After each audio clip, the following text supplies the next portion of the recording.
بسم الله النور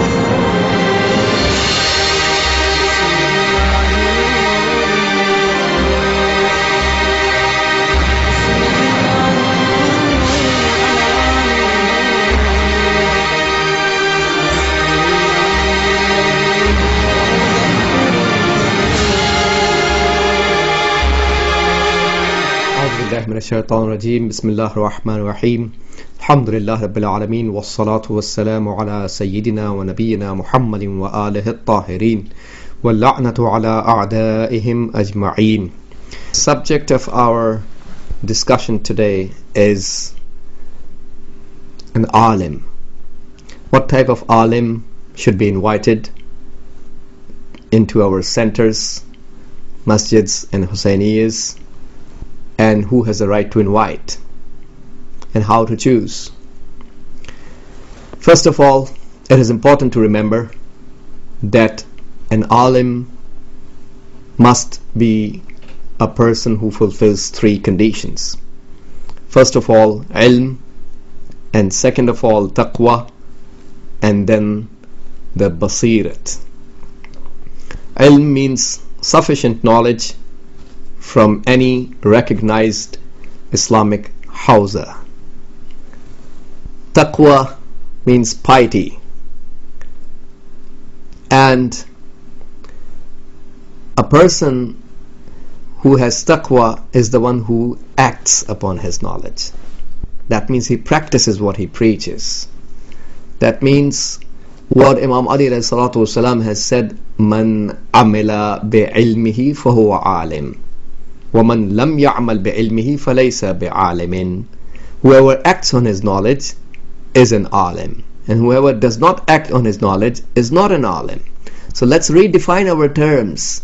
Let's not even call, to begin with, let's not even call the person who does not practice his knowledge to be an alim. So an alim is the one who practices his knowledge. So that's about taqwa. And third of all, the basirat, the political insight, the correct understandings of the concepts and values of the religion. So we don't get confused. We don't end up into I don't know what I'm supposed to do situations. We don't end up getting stuck in different types of scenarios that we encounter in our lives. Imam Ali alayhi salatu wasalam has said, Al-alimu bi zamanihi la tahjumu alayhi al-lawabis. A scholar who knows his time, nothing confuses him. Different types of confusing situations that we face in our life and encounter in our interactions, we don't get confused and stuck. So there has to be a proper understanding of the religion. At-tafaqquh fi ad-din. That means we learn the in-depth understanding. We have the in-depth understanding of the religion.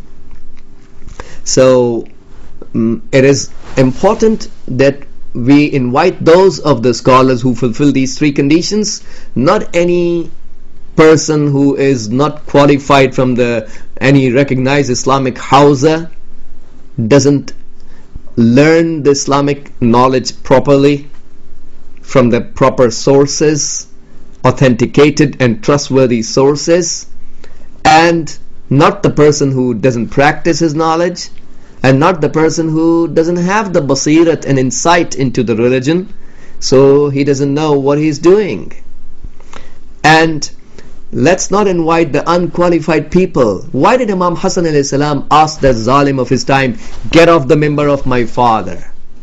So there are conditions that need to be met for anybody who sits on the mimbar or stands in the mihrab, and we need to make sure that the person we are inviting fulfills those conditions, and he's ahl.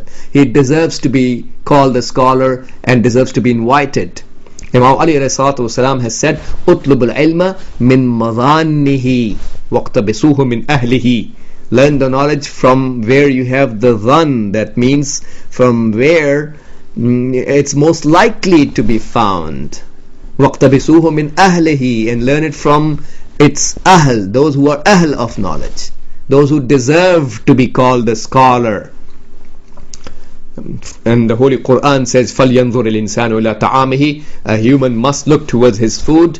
And when somebody asked Imam Sadiq alayhi salam, and in the tafsir and interpretation done by the Imam, we learn that he has said that seek the knowledge, that a person must look towards where he is seeking his knowledge. That means from where, what is the source of his knowledge. This is very important to find what is the source. Is it authenticated? When you go to a doctor, do you go to just any doctor who may be having completed his MBBS from India or Pakistan or any other country, even if he is not certified by the government here? No, certainly we go and get our medications and prescriptions from the certified and authenticated doctors. And that's the same we need to apply. We need to learn the knowledge from the certified scholars and authenticated scholars. Who has the right to choose a scholar? Just this person who has more money, this Mr. Rich guy, or this Mr. Loudmouth who can influence by raising his voice in the meetings of the boards and the trustees or whatever? Or this Mr. Influential who can exercise his influence on the people and bring somebody he wants? Or this Mr. Well-connected who has relations and connections and he wants to invite somebody he's related with? We don't go for none of those procedures. We need to find who is Ahl. So we have a whole bunch of knowledges and sciences in the Hausa Islamic educational learning system, starting from the very basics: علم النحو, علم التصريف, علم المعاني, علم البيان, علم البديع, علم الرواية, علم الدراية, علم الفقه, علم أصول الفقه, علم المنطق, علم الفلسفة, علم العرفان, علم فقه الحديث, علم الرجال, علم التراجم, and so on and so forth. Lots of people don't even know the names of these knowledges and sciences of Islam. So when you don't even know the names, how can you determine who has those knowledges? So regular people simply don't have the means and tools to determine. Let's not continue to try to handle what we are unable to handle. That's why it is very important that when you want to invite a scholar, you turn to the scholars whom you trust, those who have taqwa, and let them decide which scholar needs to be invited. It is a problem that we face on some occasions, that people have been holding their own opinions. Everybody brings his own opinion, and we gather the public opinion to decide a divinely decided matter. When we come to the Islamic center or masjid or Husainiyya, we come here to worship Allah subhanahu wa ta'ala. We come here to worship God in a masjid or Husainiyya or Imam Bargah according to what Imam Sadiq ﷺ has said. We don't come here to worship anybody's opinions. So please, when you come to a masjid or a Husainiyya, keep your opinions at home. We are not here to worship nobody's opinions. Imam Ali ﷺ has said, إذا جلست إلى العالم وعلمه, when you sit towards a scholar and his knowledge, فكن على أن تسمع أحرص منك على أن تقول. So be more greedy towards listening than being greedy towards speaking in front of him. In other words, وتتعلم, and then he said تتعلم حسن الاستماع كما تتعلم حسن القول. Learn how to nicely listen the way you learn how to nicely speak.